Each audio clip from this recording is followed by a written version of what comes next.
herb night to get on this herb mic. You know I'm alert, right? You know that it ain't nothing to serve, right? And I'll be killing tracks to the...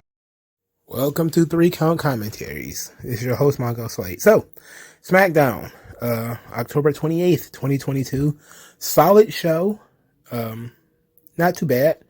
Let's talk about some news and notes first. Both things I want to talk about, both notes, are actually in relation to the Money in the Bank. One was a pitch for Austin Theory that, so apparently there was a guy, this Louis Dangor, whatever. He went on a podcast and apparently he knows some people in WWE. Well, he claims to know. He's one of these professional Twitters.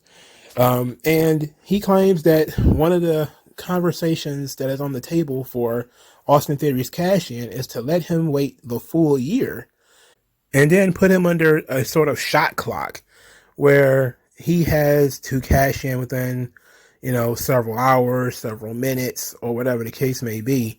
So it would get like he's got 1 week. He's got 6 days. He's got 90 minutes to cash in the Money in the Bank. He's got 30 minutes to cash in. He's got 10 minutes to cash in or whatever. And I don't hate the idea.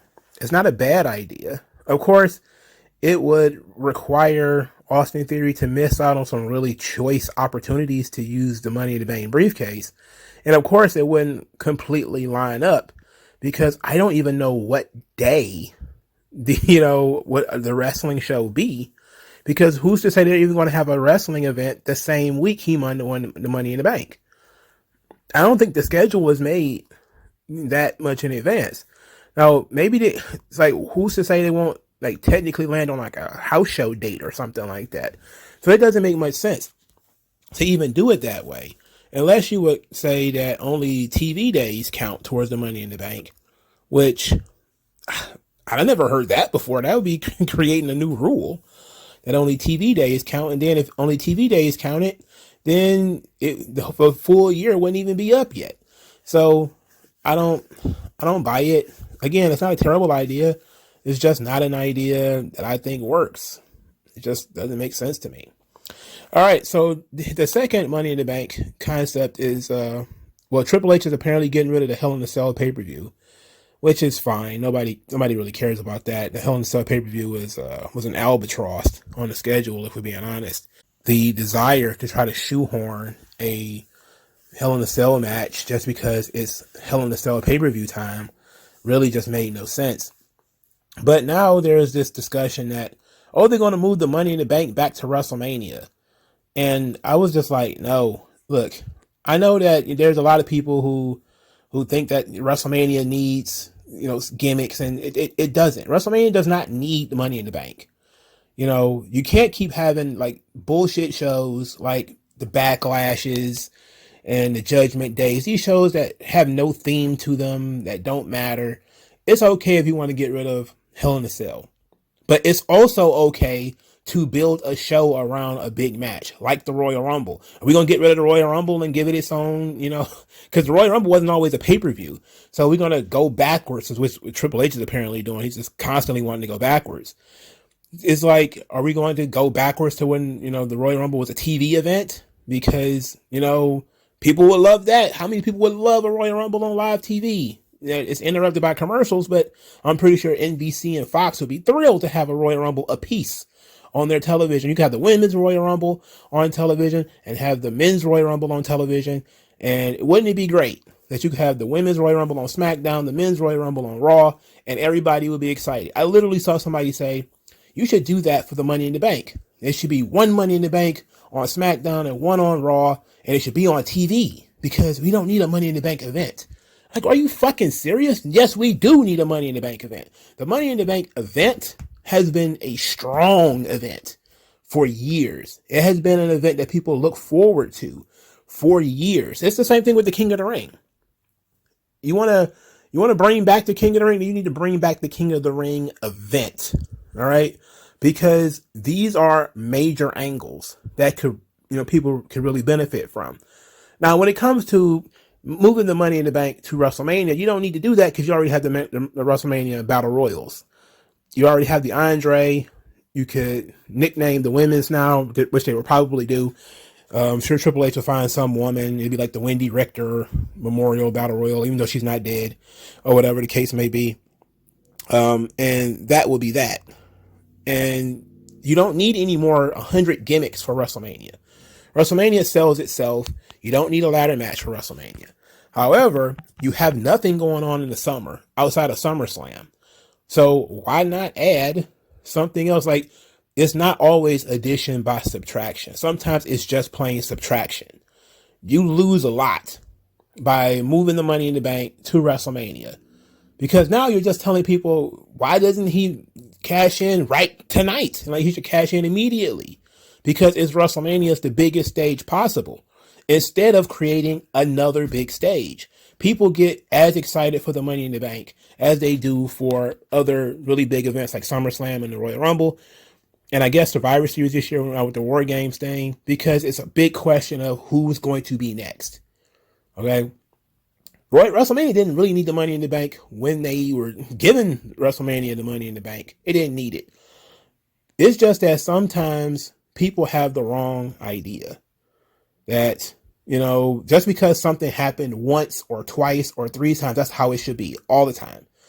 WrestleMania does not need the Money in the Bank. The Money in the Bank has outgrown WrestleMania. As a brand, as a concept, it should not be obscured by the brand of WrestleMania. And then what you're doing is, on the big stage of WrestleMania, you're basically saying, we're going to throw a bunch of our top guys. We're going to pull them from the rest of the card. It's a 2-day event now, WrestleMania, apparently. It's going to be 2 days from this point forward, I'm guessing now, which we also don't need, but whatever. So we're going to have a 2-day event, and we're going to pull 8 or 9 of our top guys and top girls and throw them into one match on this show. So what the fuck is going to happen for the rest of the 6 hours that we got to produce of television here? Like, what are we going to do?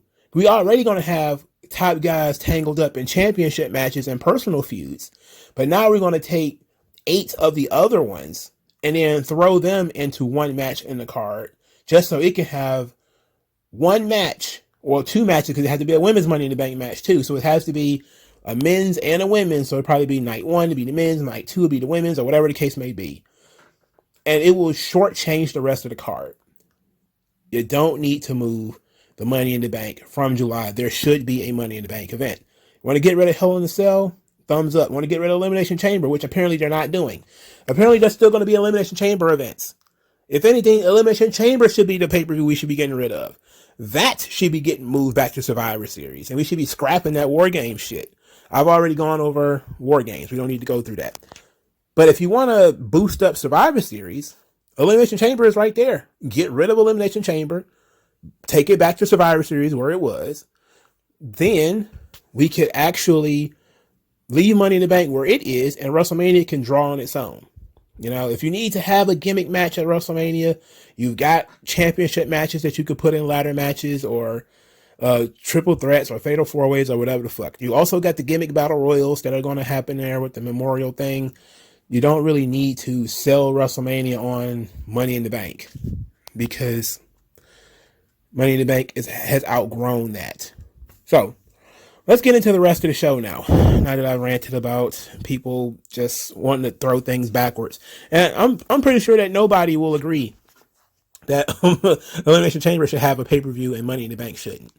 I just don't understand, what are you going to do to entice other people to watch these random July and June pay-per-views if there's nothing really on the line and the pay-per-view just has a name, but the name doesn't mean anything. It's like this Impact event, Overdrive. It's like, okay, what does that mean? Well, they're in overdrive. Who's in overdrive? What is that?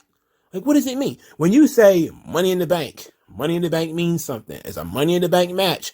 Royal Rumble is a Royal Rumble match.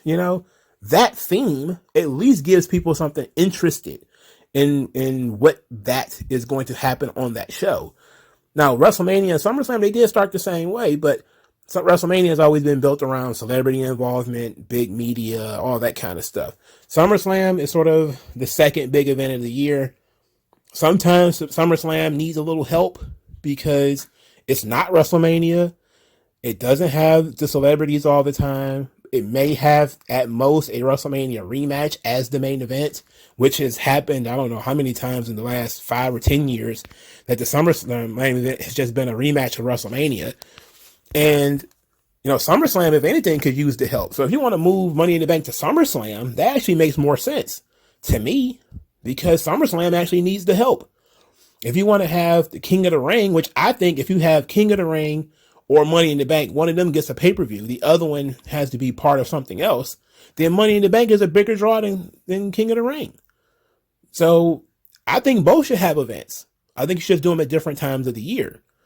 Do the Money in the Bank after WrestleMania, but before SummerSlam.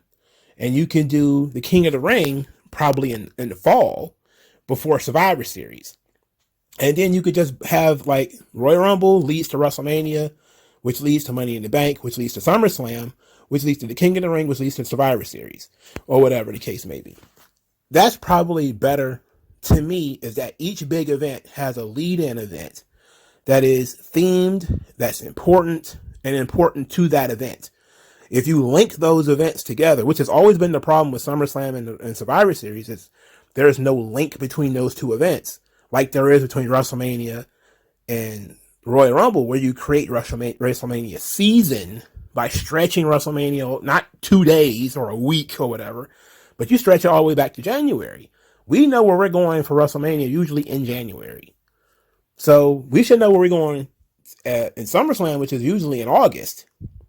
We should stretch that back to May or June or something like that, where we know where we're going when it comes to WrestleMania, by creating a signature event that leads into SummerSlam. And it just makes a lot of sense to me. It makes more sense to me to do that than to kick the Money in the Bank over to WrestleMania, because, well, we don't need, somebody thinks that WrestleMania should just have all the matches. It's like, that's not necessary. WrestleMania can sell itself. And it has been selling itself for 38 years. It'll be okay without the Money in the Bank. The Money in the Bank was never really that big of a part of WrestleMania. And that, as a matter of fact, those what really damaged the Money in the Bank, the same thing that damaged the Royal Rumble and would damage War Games, is the fact that there's two on the same card. That's really what's the damage. The same thing with the Hell in a Cell. You have two Hell in a Cell matches on the same show. You got two Elimination Chamber matches on the same show, two Money in the Bank matches on the same show. That's really what dilutes the brand, not the fact that the event exists. I don't even mind that a Hell in a Cell event exists. I have a problem with there being two fucking Hell in a Cell matches, because, you can't help but compare the two matches, and it's literally pushing the same concept twice. And the more that you do something, the less it's worth. So I think we should have signature events that lead to big events. And those signature events should be things like Money in the Bank and King of the Ring. But also, you want to have your Crown Jewel or something like that. Replace one of those shows with King of the Ring or something, but whatever. I'm rambling at this point. All right, let's get into SmackDown. All right, the Brawling Brutes defeat Solo Sikoa and Sami Zayn. Sami Zayn was in position to, I'm guessing, get moonsaulted by Butch. He seemed to have actually asked Jey Uso to pull him out of the ring. So when Jey did, Sami Zayn said that he got frustrated and said he had it. He had it taken care of. And Jey said that he was trying to save him, but if he don't get out of his face, he gonna get him. Jey and Sami Zayn continued to argue, and that was the downfall of the group. Sami Zayn almost got counted out. He ran back into the ring and got put in a small package by Butch and pinned. At that point, Jey was very angry with Sami Zayn for losing. Solo Sikoa was also frustrated because he lost. He lost his first match on the main roster because of Jey Uso, so he was mad at Jey. Jimmy was pissed at Jey. And then Roman came out there. It was great timing when it comes to the Roman segment, because just as Jimmy and Jey were, about to go nose to nose, Roman came out there and Michael Cole screaming, "Daddy's here." I'm like, oh boy, you don't have to be a little on the nose, a little too on the nose. So Roman said since they want to act like kids, he's going to treat them like kids, and they need to fix this right now, or something bad's going to happen. Sami Zayn gets the microphone, gets a round of applause like this is a sitcom. It's like when Kramer steps into the scene on Seinfeld, and everybody just starts clapping and woohoo, yeah. You know, as soon as Sami Zayn touched the microphone, it was like woohoo, yeah, clap, clap, clap, clap. You know, like wow, okay. So he talked about it being a communication breakdown. He likes Jey Uso, but for some reason Jey can't stand him, and said that he doesn't know what he did to offend Jey, but he's sorry. And he wants to bury the hatchet and offered to shake his hand. Jey Uso says he doesn't like Sami. He doesn't like his hair, doesn't like his face, doesn't like his shirt, and he ain't blood and never will be. He does not belong there, and nobody likes him. He's just the realest one to let him know it. Then he says that Sami Zayn is a fake-ass oos. Sami Zayn then says that the tribal chief wants us to get together. He wants us to be on the same page. And Jey Uso says, I don't give a damn what the tribal chief wants. And everybody was like, ooh. And, oh God, this was great. This was a great segment because instantaneously everybody had the same exact reaction. Like, ooh. And then, of course, how Roman was sitting there letting them argue until Jey was like, I don't give a damn what the tribal chief want. And then it was over at that point. So Jey and Roman are nose to nose. They're about to go in. Sami Zayn tries to smooth it over, saying that Jey didn't mean it. He's not being himself lately. He hasn't been very oozy. So then Roman starts laughing because Sami Zayn makes him laugh. He's the court jester, apparently. And then he starts asking Jey, like, is that the problem? You not feeling very oozy? And he said, at this point, Jey is even laughing. He's trying not to break character, and it's making it even worse. So he's absolutely just fucking laughing at this point. They made a mockery of this whole scene. Anyway, so Roman told Jey to find his inner oos, or he's going to make it worse for him, because he's been thinking about making Sami a full-blown oos and renaming him Sami Uso. At this point, Jey snaps back into character, because that was very smart, very well done, very well timed too. Now Jay's back to snarling and being upset because, you know, Roman's about to give away their last name, to Sami Zayn, and everybody's so excited about this whole Sami Uso concept.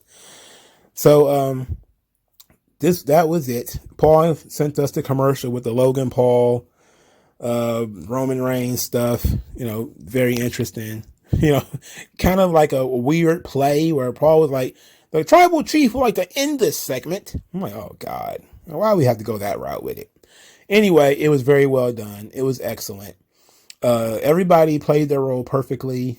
It was just unfortunate that Jey ended up laughing, but it was inevitable because this whole thing is just straight up comedy. So I think we can forgive Jey for not maintaining character in the midst of all the ooziness floating around him and how silly everything was and everybody's delivery. I mean, everybody was pretty much laughing. Roman was laughing. I think even Solo Sikoa was laughing at this point. It's just everybody was laughing. So it was, you know, he's human. He's a human being.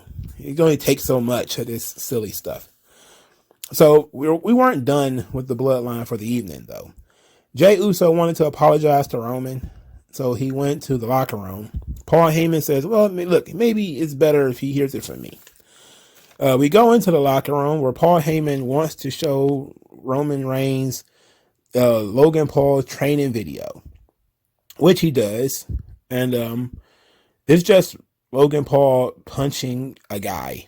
It's a boxing video. Not any of the footage of Logan Paul with Shawn Michaels, which is what I actually wanted to see. It was Logan Paul punching a guy. Then Heyman stammers and tells this story about doctors, and the gist of this whole thing is that Heyman has heard that Logan Paul has metal in his hands, and that if he lands that lucky punch with metal studs in his hand, he could win the title. And Roman's like, he was only in 3 matches. This is 3rd match. And Paul's like, Brock Lesnar won the UFC title in his 3rd match. And then Roman's like, wait a minute, what the fuck are you saying here? What are you saying here? And then Paul, of course, has to backtrack about how he's not, Logan Paul's no Brock Lesnar, but who's also no Roman Reigns. And look, I'm just going to get out of here. So that's what he does. And that's the end of Roman for the evening. They had to try to sell the Logan Paul, Roman Reigns thing, which I don't think they've been doing a great job with it. It's pretty much a foregone conclusion. They don't seem to really, nobody believes Logan Paul is going to win. So, I mean, they're doing the best they can with the Sami Zayn stuff, which has been great. But the actual match that they're supposed to be selling, there's no selling it because nobody cares. You know, like nobody really cares about Logan Paul versus Roman Reigns. It's a shitty spectacle match. Just like Jake Paul and Anderson Silva. Nobody really gives a shit. You know, it's mostly a freak show fight where you feel bad for Anderson Silva for even having to take this match. Let alone if he wins, then the GOAT of MMA also won a boxing fight. If it doesn't, then the GOAT of MMA looks like shit. And ends his career in an absolutely embarrassing fashion, getting beat up by a YouTuber. But one of my subscribers, which I believe it was Mr. VXG, says, when do we start asking the question, when do we start taking the Paul brothers seriously? Like, how much success do you have to have before people take you seriously? And I think that's a good question. You know, I don't think that we've gotten to that point of legitimacy yet with Logan Paul. And to be quite honest, I don't think we'll get there anytime soon. You have to ask that question when it comes to like the Miz too. Like, when did people start taking the Miz seriously? I don't know. And some people still don't. It's been a decade, and some people still don't take the Miz seriously because he came from the real world. It was an important part of his character that he came from the real world. He had no real athletic background to speak of, and that was sort of it. But in other situations, I know the Paul brothers do have athletic backgrounds. They were boxers and wrestlers in high school and stuff like that. So, but until they become regulars, I don't think you can take them seriously, and it's still just a freak show fight. So at least for right now, we still can't take them seriously as contenders for big fights or whatever, you know? Like, I'll take Jake Paul seriously if he becomes like heavyweight champion. If he fights Tyson Fury and wins, then I'll take him seriously. Before that, I don't think so. And to be quite honest, I don't even think Tyson Fury would take the fight, you know, because he probably wouldn't take him seriously. But, you know, also, I don't think Jake Paul is a heavyweight, now that I think about it. He might be is he a cruiser, welterweight or something like that? I'm not sure, but I don't think he's a heavyweight. But if he was to win a championship against a legitimate opponent who I'm pretty sure wouldn't take a dive, I would say, all right, he might be legitimate. But until then, I don't know. Now in pro wrestling, because everybody's taking a dive, I'm not sure when we start saying that, you know, Jake Paul or Logan Paul is a legitimate contender or a legitimate wrestler. But it's certainly not now because he's only had 2 matches, you know. There were 2 decent matches, but there were still only 2 matches. And maybe after Crown Jewel, he'll win more people over. And but he's supposed to be a special attraction. He's not supposed to be like a regular guy. So not too concerned about any of that stuff. So I don't think they're doing a great job of selling us on Logan Paul and Roman Reigns. But they're doing a fantastic job when it comes to selling us on wanting Jey Uso and Roman Reigns, which I've seen a lot of people, you know, really want to get back to that. And I do too, if we're being honest. When the Usos finally lose those titles, we probably should revisit Jey Uso and Roman Reigns, you know? And that would be interesting, you know? Because it had been 2 years since their last match. All right, let's move on. The Viking Raiders, they're still doing the vignettes. Valhalla is still awaiting and will continue to await, apparently. The Maximum Male Models were defeated by the New Day. This was nothing. The New Day are continuing their threat to end the Usos tag team championship reign before they can break their record, meaning pronouns, pal, before the Usos could break the New Day's record. So we're still building to that match, and this was just, the New Day getting momentum. It meant nothing. Sonya Deville gets into a fight with Liv Morgan after saying that Liv Morgan is broken after her loss and that she shouldn't have been champion in the first place. This is going to lead to a no disqualification match between Liv Morgan and Sonya Deville next week on SmackDown, which I'm guessing is being taped tonight. From what I'm told, it's actually being taped as we speak. Wild and crazy Liv Morgan. Okay. I don't like the Joker Harley Quinn thing that they're kind of teasing here, especially considering I think Alexa Bliss literally just did this. Like she literally just did this character. So maybe we should go in a different direction with it. And plus, if we're bringing back crazy Nikki Cross, how many crazy screaming batshit girls do we really need on the roster at one time? So I don't know. We need to take one of these characters in a different direction. Furthermore, when it comes to Liv Morgan, she is not really in a feud with Sonya Deville as much as Sonya Deville is being a dipshit and discounting all of her hard work. And that's pretty much it. It's just Sonya Deville saying she shouldn't have been champion in the first place. And then Liv Morgan comes out of nowhere and tries to kill her, which is not really a storyline, but it's working because people like Liv Morgan. And now people like the edge to Liv Morgan's character. The question remains, though, how many small, blonde, bipolar women do we really need on the roster at one time? I mean, do we really need that many of them? Even though I know that Nikki is not blonde, she's brunette, but still, same difference. And NXT is probably going to have, them a wild and crazy screamer girl too. We've got enough of that kind of energy going on, but it's working right now for Liv Morgan. So I guess that's good. Where do we go with this? Hopefully we don't go to the Joker, Harley Quinn route. That would suck. Let her do something different. I don't know what it could be, but I think that Alexa Bliss has already done this. That train's already left the station.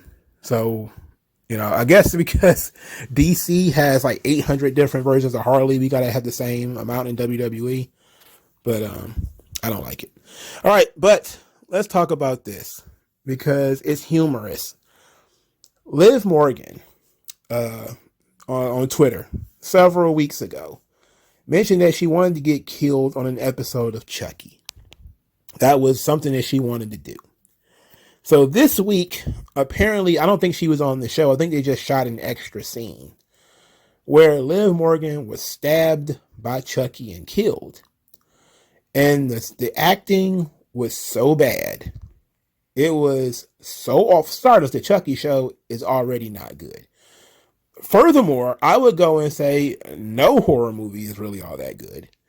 But this particular scene was so bad. I got fourth hand cringe. I got cringe from people who were seeing it. And people, it was so bad. Her fan base was just kind of like, she's living her dream. How could you disrespect her? Because she's living her dream. She got to be champion. And now she gets to get killed by Chucky in an episode of Chucky TV show. And she's just living her dream. And she's living her best life. Why are you so jealous? Why are you so pressed? And I'm just looking like this like, it sucks. All right. That's really all it boils down to. It sucks. Now, I don't think she was actually in an episode of Chucky because she was wearing her wrestling gear in the video. The video is also like a minute and a half. It just did not look good. It looked awful. If that's going to be her tryout to really get killed on a TV show, she failed. She's not even worth getting killed in a TV show. There was a guy on TikTok who pretended to be a dead body for like 300 days. And that guy is more qualified to be a dead body than Liv Morgan is to be one that gets stabbed. She sucks. She probably needs to go and do Tubi movies or something like that. Because she's awful in this acting thing. It's not working out. It didn't work out at all. And it was pretty funny that that she thought it would. It wasn't good, but hey, I guess pat her on the head. She's living her dream.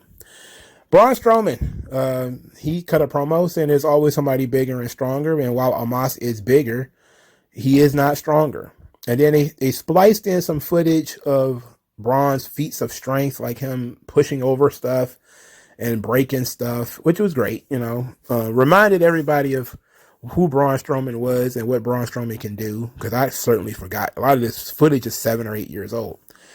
Then he said that he's excited by the challenge of wrestling Omos and wants to prove that no giant is too big for the monster among men. I actually liked this promo. I actually liked what they're doing with Braun Strowman. I like this match between him and Omos. It ain't going to be no technical marvel. It ain't going to be Hoovy versus Ray. I can tell you that much. But I also like that they're positioning it as Braun Strowman sees this as a test of his abilities. Can he really topple somebody that was bigger and stronger than he is? That's going to be fun. This is going to be fun. I'm going to go on a limb and say this is going to be a fun match. I don't care if it turns into shit, then well, I was wrong. But I'm going to go with this match is going to be fun. All right, so Ronda Rousey comes out there for her open challenge. She gets on the microphone and she says the belt is back where it belongs and that she's in the mood for an open challenge and people should be grateful for an active champion, but only greats can recognize greats. And all these mediocre people don't understand what they're looking at. And the way that Ronda Rousey cuts promos, it's like she's cutting a promo for the video game. Because there's no passion, there's no energy. She's saying a lot of words, but none of them are really hitting. Even if the content was fine, it's still not coming across very well. So her promos are just not good. They're very bad. So her opponent was Emma Tenille Dashwood, which was actually spoiled several hours before it actually happened. Now, Emma is... as far as I know, and I don't want to gossip, but as far as I know, her boyfriend is Madcap Moss. So it seemed like a very natural thing for her to come in. And also, Triple H is reclaiming all his NXT darlings. And Emma, of course, is one of those. Vince didn't know what to do with Emma. He had no idea what to do. First, he had her the silly bubbles and the dancing, and then it was the Emelina stuff. Interestingly enough, despite the fact that the Emelina character didn't work out, she spent the next 7 years or whatever of her life being Emelina, going around the world taking butt pictures and, taking pictures in front of the sunrise and all that kind of shit. So for everybody who was like, oh, the character didn't work because she didn't like it. It's like it became her lifestyle. Like immediately afterwards, it was nothing but fun in the sun and fine dining with Emma on like, fucking, I don't know if it was OnlyFans or she was selling calendars. I don't know what it was. But she basically just became Emelina.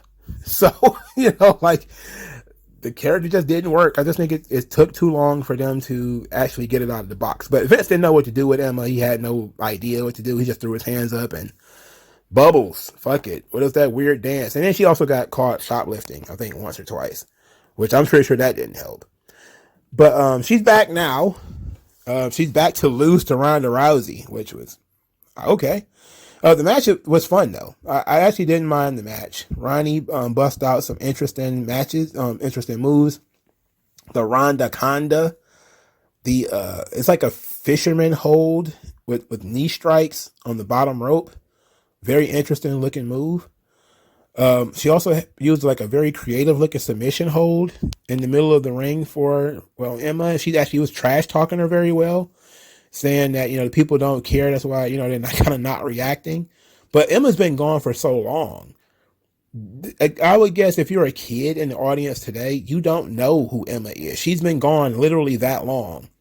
It's not, Karrion Kross or Johnny Gargano, who's only been gone for a year or a couple of months. She's been gone for 5 years, maybe 2006 or something like that. She's been gone a long time. Anyway, Ronda Rousey with an eye rake, Piper's Pit armbar, she wins. It was the right decision, clearly, to have Ronda Rousey win the match. Bringing Emma in to lose. Okay, I don't know if this was a one shot or if she's going to be back for the long term. She seems like she's fit for a tag team division. If Triple H really wants to rebuild the tag team division, the women's tag team division, that would be a good place to put Emma. I'm pretty sure she can find some partner on the roster where it'll work out. She's not a bad wrestler. Her problem has always been sort of her character. And she was on Impact. She was doing sort of a narcissist gimmick that was, it's all about me. And it was fun. It was fun for Impact, I should say. And she still didn't, break out of the mold because she was infrequent on Impact, even as it was. She worked for Impact pretty much the entire time she was gone for WWE, but you wouldn't be able to tell because she was barely there sometimes. Sometimes she would miss whole rounds of tapings. Just jet setting around the world, taking butt pictures and sipping wine or whatever. So, I mean, it is what it is. But, so her character and persona and personality and promo skills and stuff like that probably haven't increased that much. While she's probably just as good in the ring as she was when she was in NXT. I don't see how her character has grown that much. So the lack of fan reaction, I mean, she's been gone forever. What do you expect? But this just told me that I can't wait for the main roster debut of Bull James. I can't wait for Triple H to dig in the bag of NXT rejects and bring in CJ Parker. Bring back, what the fuck was Sami Callihan? What was his name when he was in NXT and he flopped out? All these guys that, Vince fired because they aren't worth shit. And they've been gone forever and still ain't worth shit. And Triple H is bringing them back. And the only thing is, I was actually holding my breath because all of the options that I saw getting floated around were worse than Emma. And when I started seeing like Mia Yim, I was like, oh no. Mia Yim and they all left Impact at the same time. So it was like, that's the crazy thing. Like Emma literally just left Impact not long ago. Chelsea Green just left Impact. And Mia Yim just left Impact. And all three of them were like the top options of who Triple H is going to bring back. And Chelsea Green is no. I do not want Chelsea Green. I'm not a fan of that. But if given the choice between Chelsea Green and Mia Yim, I probably would have picked Chelsea Green. Because at least she has attitude. At least she has microphone skills, I guess. But of the three, I would rather have Emma. Because, Chelsea Green and Emma are both fit for a tag team division. Mia Yim, I don't even know if you could put her in the tag team division. She's that bad. She's literally not good. All right. That match with Mickie James at, Bound for Glory was okay because, of course, it's Mickie James. But generally speaking, if I could avoid a Mia Yim match, I absolutely would. If I could avoid a Chelsea Green match, I will. I don't go out of my way to avoid Emma. So she was the best option of the three. Interestingly enough, once Ronda Rousey won her match, she was congratulated by Shayna Baszler, who was really into what Ronda is doing. Then Natalya came out of nowhere because apparently she's Shayna's shadow. Anywhere Shayna goes, Natalya is not too far behind. Natalya says that Ronda Rousey was lucky, and if she would have answered the challenge, she got choked out by Shayna Baszler. I mean, she got choked viciously by Shayna Baszler, which ruled, and it was actually pretty good. Thank you. So we're going to get that Shayna Ronda connection that I always wanted. So this is going to work out. Maybe there'll actually be partners and a tag team and that kind of stuff. Maybe that could be very good. It's great for Shayna, even though we want Shayna to be more than just Ronda's sidekick and lackey. If it gets Shayna on TV, it's fine. I guess it's okay. I guess unless they build into the match between the two of them, which could be great too. All right. Legado del Fantasma lost their second match on the main roster, which is, oh my God. They wrestled Hit Row, but this was actually Santos Escobar's first match on the main roster. And Hit Row and Shinsuke Nakamura, who was their mystery tag partner, before the match started, really, they jumped Legado del Fantasma. B-Fab kept challenging Zelina. Zelina refused to get in the ring. Eventually, she did get in the ring and got pump kicked by B-Fab. That was pretty much the only contact they made all night. But Shinsuke Nakamura pins, I think it was Cruz del Toro, in order to win the match. So Santos Escobar did not win his in-ring debut for SmackDown. It's not a good look. It's not a good look that Legado del Fantasma are losing already. I know it is what it is on this kind of stuff, and I shouldn't overthink it, but I'm not happy about it. I can tell you that much. I'm not thrilled. Not only because Shit Row won, but also because Legado del Fantasma hasn't been around long enough for you to be jobbing them out already. It's just something offensive about not giving people momentum when they have potential. And now we've just, blended Legado del Fantasma and Hit Row as it's 50-50 booking. Each group won once. So now there's going to have to be a third match. And at that point, who's really going to care? They don't know that much about Legado del Fantasma. And we're not leaning more into them as characters. We didn't even have Zelina Vega interfere in this match, because I don't think she did. I don't remember her interfering in this match at all. So to me, it just came across like, oh yeah, Hit Row lost the tag team match, so now they got to win this one. And that was dumb. That's just plain dumb booking. It's 50-50 dumbass booking. LA Knight's backstage. He's upset at the ring announcer not knowing how to announce his name. This led to Ricochet coming out there and talking about he got the big head. I think he's God gift to SmackDown. And if he keeps thinking that, somebody's going to smack his big head around. And I'm thinking, like, will that be you, Ricochet? Or, why be passive aggressive? LA Knight said that he is God's gift to SmackDown. Yeah. Now, they didn't mention that Ricochet's girlfriend is Samantha Irvin, who does the ring announcing for SmackDown. So that would have been a nice thing to at least explain why Ricochet cares about, LA Knight being upset about the ring announcer. But I guess it doesn't matter, or we'll get there, however that goes. But LA Knight versus Ricochet could be fun.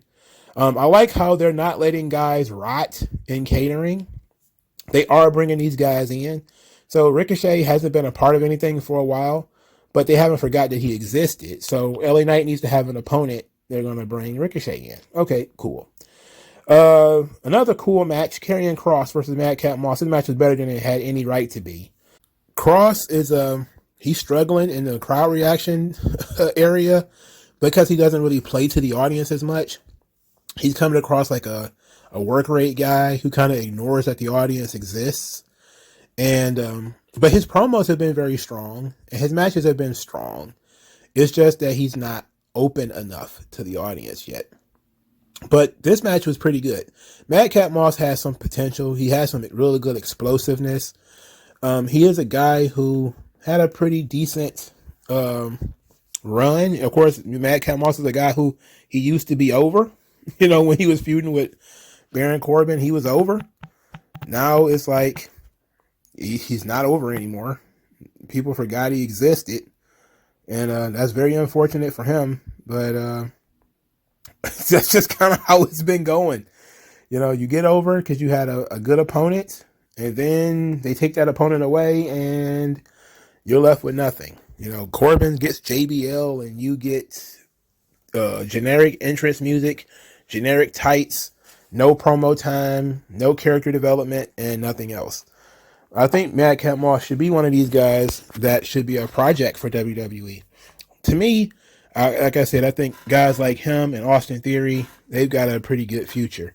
It's unfortunate they're in this position, because Madcap Moss doesn't really have much going for him right now.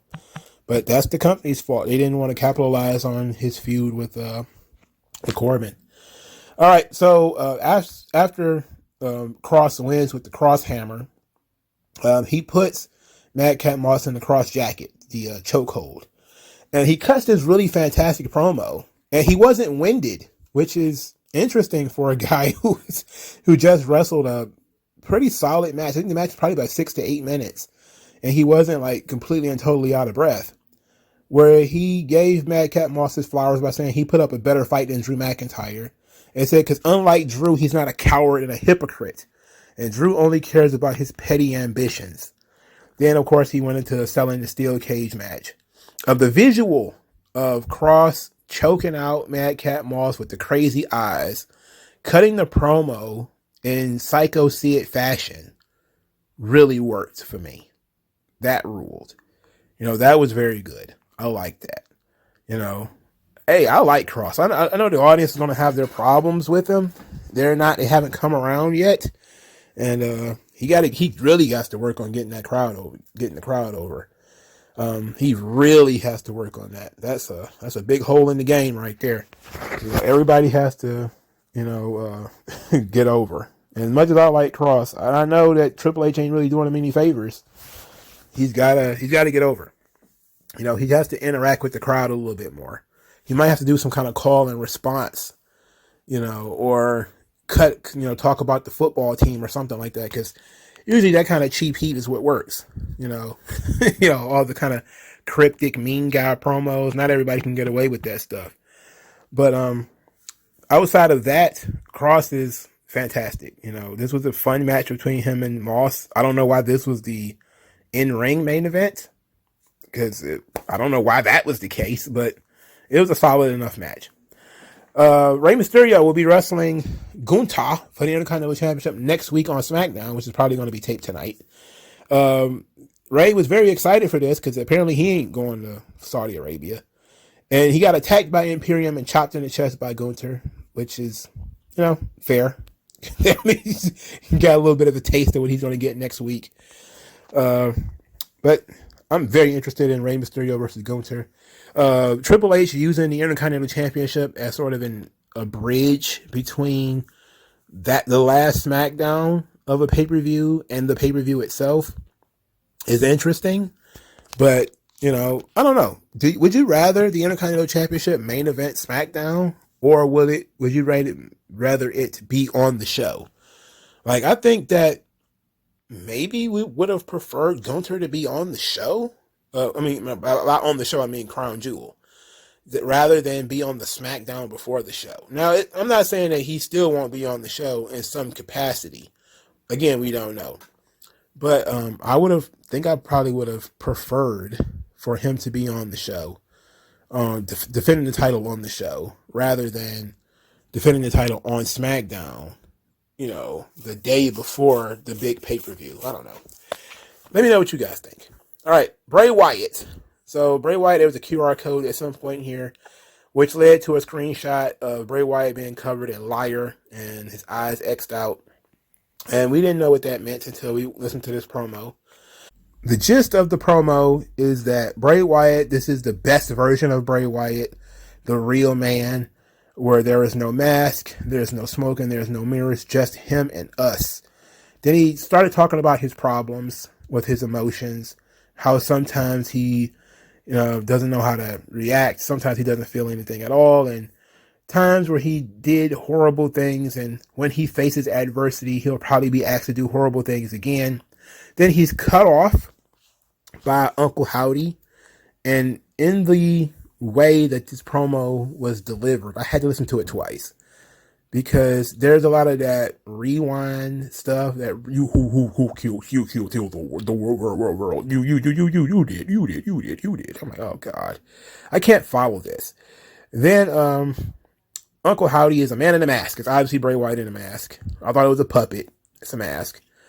That's interesting. All right, so Uncle Howdy said that Bray Wyatt killed the world and that he's a shadow of who he once was.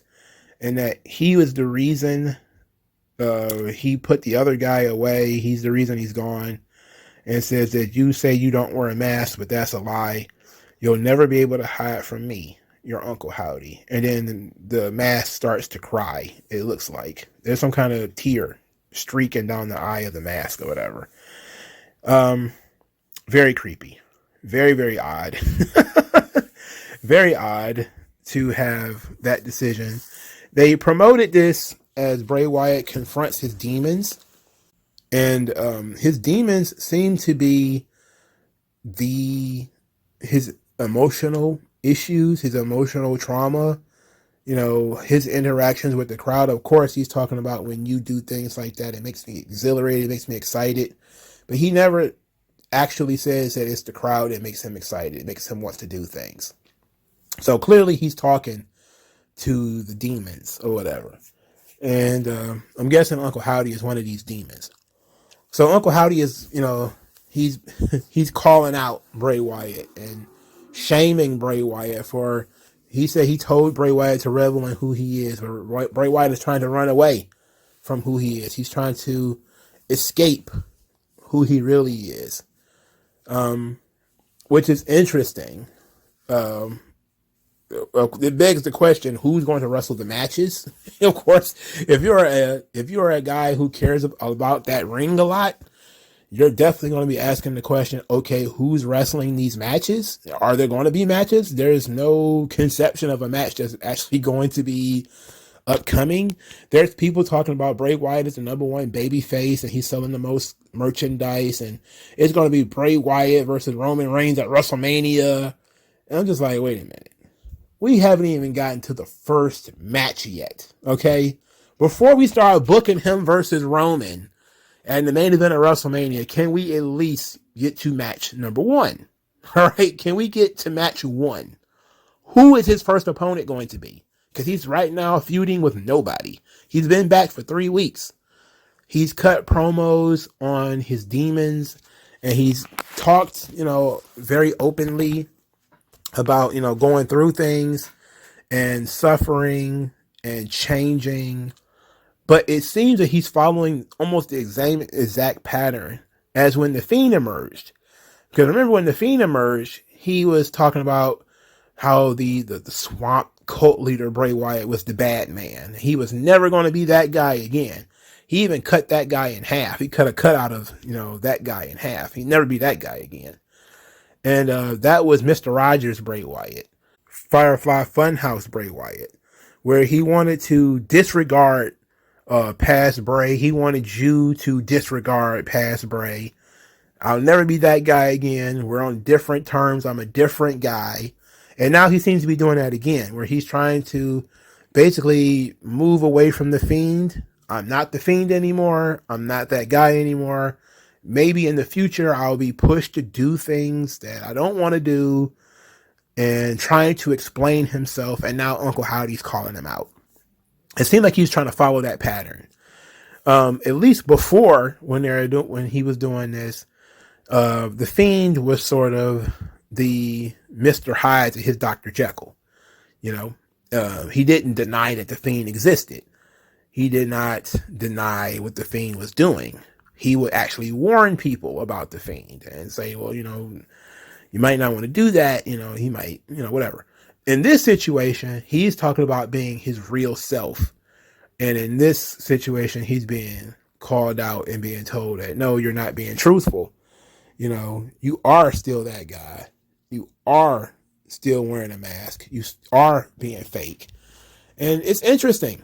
It's interesting, but if you are a work rate guy, you're not going to care about this, because you're going to ask the question, who is he going to wrestle? And is he going to be involved in any kind of feud? Now, I don't see it happening anytime soon. They're not seemingly building to any wrestling match as much as they're building a storyline for Bray Wyatt to combat his own demons.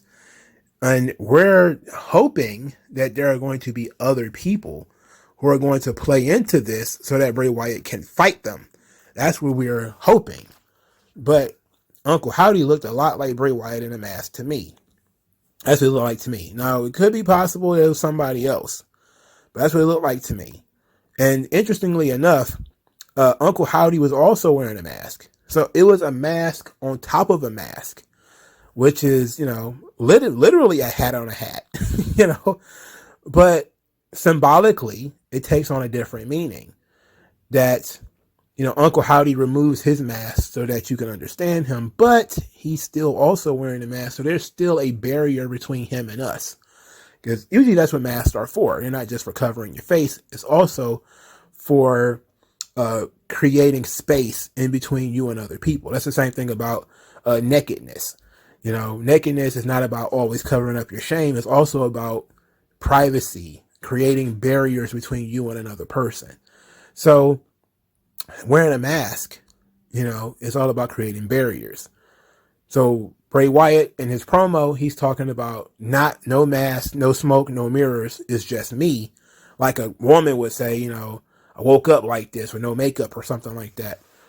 While Uncle Howdy takes off one mask, he's still wearing another one and says, you're a liar, So clearly there's more to Uncle Howdy because he's a mask, wearing a mask. And that's interesting in itself. That means there's a deeper meaning. There's an onion to this.